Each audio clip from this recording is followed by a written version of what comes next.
মজিদুল ইসলামকে দিয়ে শুরু করবো। মজিদুল বাবু একটু আগেই প্রশ্ন করছিলেন, মণিশঙ্কর বাবু সময় কম, প্রত্যেকের কাছে যাব, প্রশ্ন করছিলেন আপনারা তাহলে ভোট দেবেন না? তো ভোট দেওয়া না দেওয়ার উপর কি নির্ভর করে যে রাজ্যের সংখ্যালঘুরা বা সংখ্যাগুরুরা কি সুবিধা পাবে? মুখ্যমন্ত্রী তো সবার, তিনি প্রতিশ্রুতি দেন কিন্তু আপনাদের কাজটা করেন না। এবার 26-এ কি বিদায় হতে চলেছে কি মনে হচ্ছে? 30 সেকেন্ড। মণিশঙ্কর বাবুদের মতো তৃণমূল যারা করেন, যারা নেতা, তারা ভোটটাকেই একমাত্র হাতিয়ার বলে মনে করেন। আর সংখ্যালঘু সত্যিকারে দুদিলা গায়ে এবং ভোট ব্যাংক ওনারা চাইছে মুসলমান ভোট ব্যাংক তো আমার পক্ষেই থাকবে, টিএমসির পক্ষেই থাকবে বা তৃণমূলের পক্ষেই থাকবে। অতএব এদের প্রতি বঞ্চনা, এদেরকে প্রতিশ্রুতি দিয়ে তা পালন না করা, এটাতে কিছু আসে যায় না।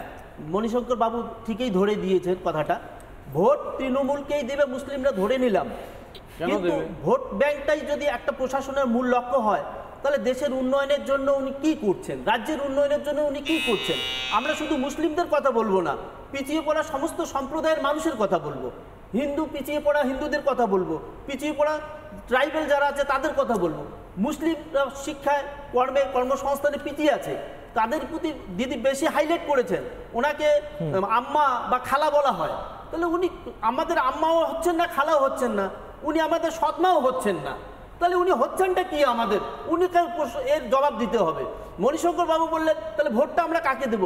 আমরা যারা উন্নয়ন করবে, উন্নয়নের পক্ষে মুসলিম সম্প্রদায় ভোট দেবে এখন, কারণ বাম আমলেও মুসলিমরা ঠকে এসেছে, টিএমসি আমলেও, মমতা বন্দ্যোপাধ্যায়ের আমলেও মুসলিমরা বারবার প্রতারিত হচ্ছে।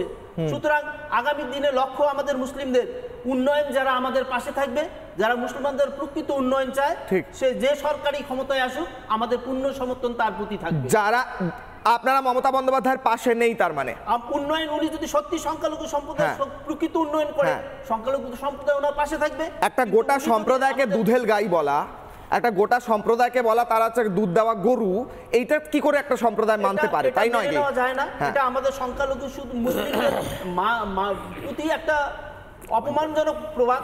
বেশ, এটা মর্যাদাহীন জনজাতি মনে বেশ 30 সেকেন্ড আমি আসছি দাদা, আসি আমি আপনার কাছে।